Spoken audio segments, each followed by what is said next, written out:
Bilmirəm necə düşdüm sənin eşqinə. Qorxuram qəlbimdə gizlədirəm. Bəlkə sən də sevirsən, demirsən mənə. Buna görə özümü sənsizliyə öyrədirəm. Gedirəm ki gizlincə məni unudasan. Bəzən xatırlayıb bəlkə arayasan. Deməyə qorxuram bu gizlin sevgimi. Qorxuram ey zalım qəlbimi sındırasan. Xəyallar ağlımda səni düşünürəm. Bilmirəm səni yoxsa rəsmini sevirəm. Uçaraq könlünə gəlmək istəyirəm. Üşüyürəm ey qadın, sənsiz üşüyürəm. Xəyallar ağlımda səni düşünürəm.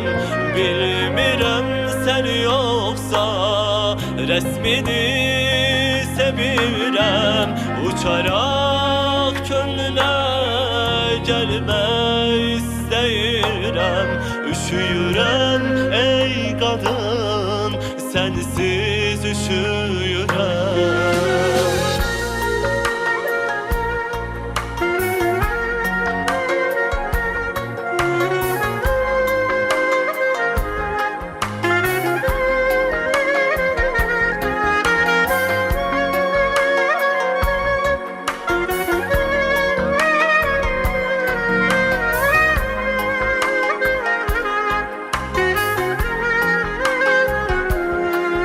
Gedirəm ki gizlincə məni unudasan. Bəzən xatırlayıb bəlkə arayasan. Deməyə qorxuram bu gizlin sevgimi. Qorxuram ey zalım qəlbimi sındırasan.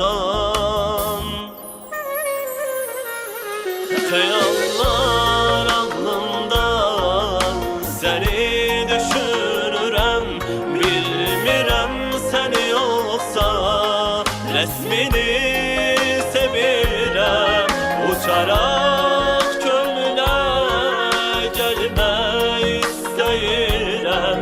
Üşüyürəm ey qadın, sənsiz üşüyürəm. Xəyallar səni düşünürəm.